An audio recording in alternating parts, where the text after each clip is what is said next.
आज म तपाईहरुसँग सबैजनाको फेभरेट चिली चिकनको रेसिपी सजिलो तरिकामा अनि एकदमै स्वादिलो शेयर गर्न गइरहेको छु। मलाई आशा छ तपाईहरुलाई यो रेसिपी पनि एकदमै मन पर्छ होला भनेर। नमस्ते, म छितेन तपाईहरुलाई स्वागत गर्छु मेरो च्यानलमा।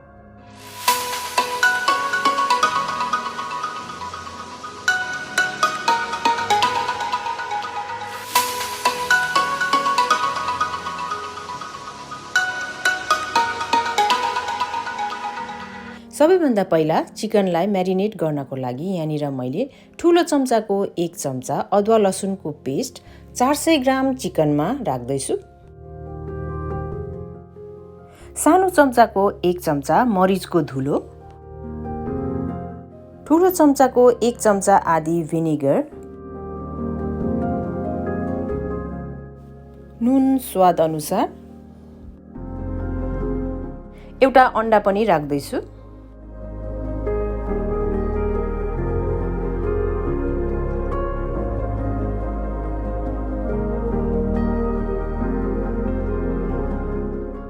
ठूलो चम्चाको 2 चम्चा कर्न फ्लावर,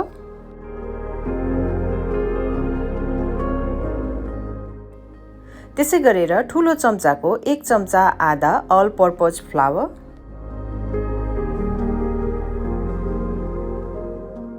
सानो चम्चाको 1 चम्चा तेल पनि राख्ने।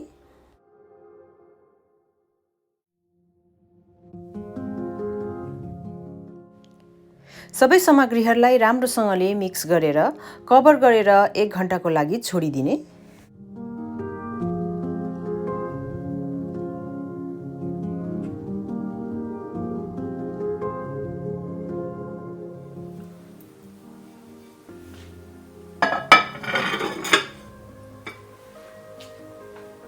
यति गरिसकेपछि सस बनाउनपट्टि लाग्ने। यहाँनिर मैले ठूलो चम्चाको 3 चम्चा टमेटो केचप राख्दैछु, ठूलो चम्चाको 1 चम्चा भिनेगर, सानो चम्चाको 2 चम्चा डार्क सोया सस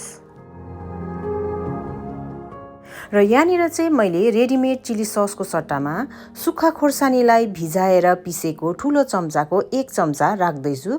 तपाईले दुईटामा कुनै पनि एउटा युज गर्न सक्नुहुनेछ।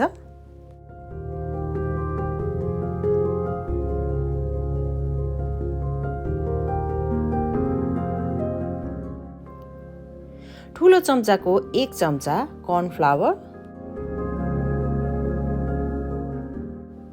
र अब चाहिँ यसमा मैले पानी ठूलो चम्चाको 8 चम्चा राख्न गए। यति सामग्रीहरू राखिसकेपछि यसलाई पनि राम्रोसँगले मिक्स गरेर साइडमा राख्ने।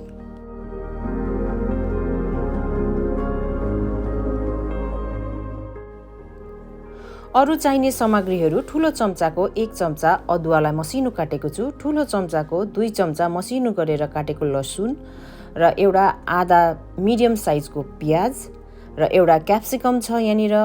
अनि स्प्रिङ अनियनलाई चाहिँ मैले 2 भागमा छुट्याएर राखेको छु। एउटा चाहिँ हरियो, एउटा चाहिँ अलिक फेदपट्टिको सेतो। कुनै पनि तपाईहरुले यसमा युज गर्न सक्नुहुन्छ, हरियो मात्रै पनि युज गर्दा हुन्छ। म्यारिनेट गरेको चिकनलाई फ्राई गर्नको लागि मैले यहाँनिर मिडियम हिटमा तेल तताइसकेको छु र तेल रेडी छ। अब सबै चिकनहरू यहाँनिर मिलाएर राख्दै जाने।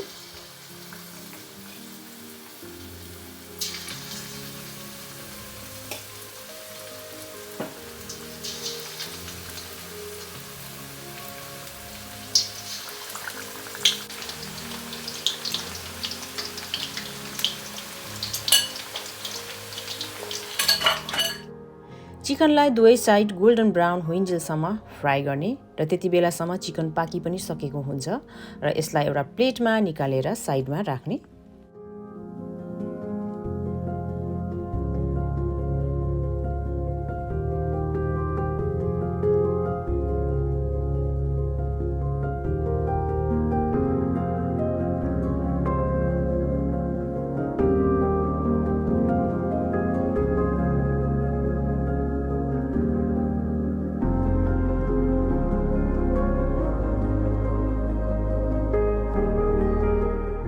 चिकन चिली बनाउँदा तेल अलिक बेसी लाग्छ, त्यही भएर मैले यहाँनिर ठूलो चम्चाको 4 चम्चा तेल राखे।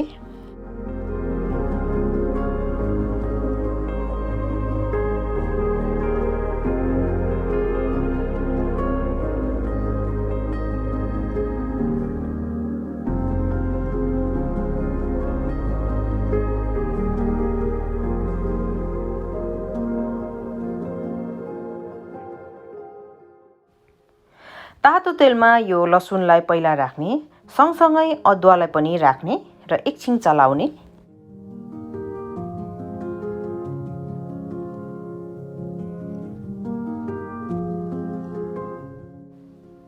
अब यसमा प्याज राखेर प्याजलाई पनि एकछिन चलाएर पकाउने।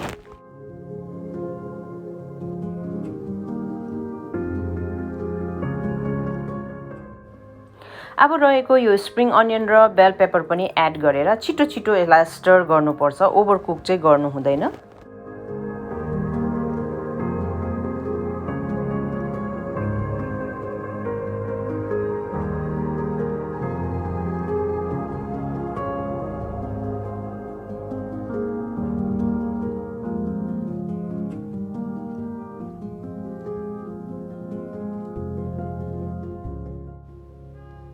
यति गरिसकेपछि रेडी गरेर राखेको ससलाई एड गरिदिने।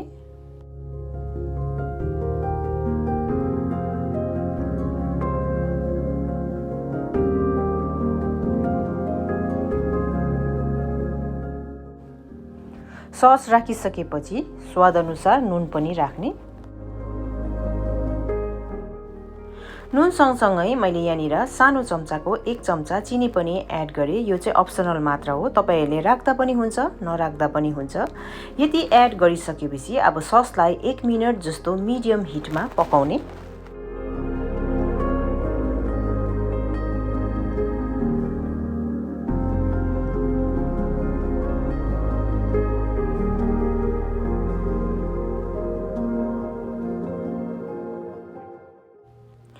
र सस निकै थिक भइसकेको छ। अब यसमा मैले यो फ्राई गरेर राखेको चिकनलाई एड गरेर राम्रोसँगले मिक्स गर्न गइरहेको छु।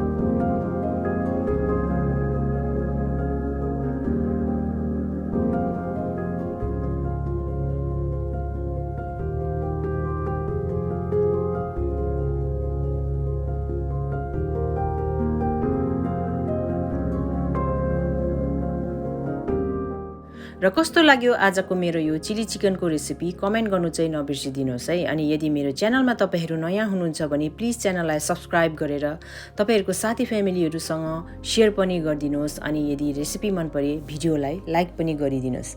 Thank you, bye bye.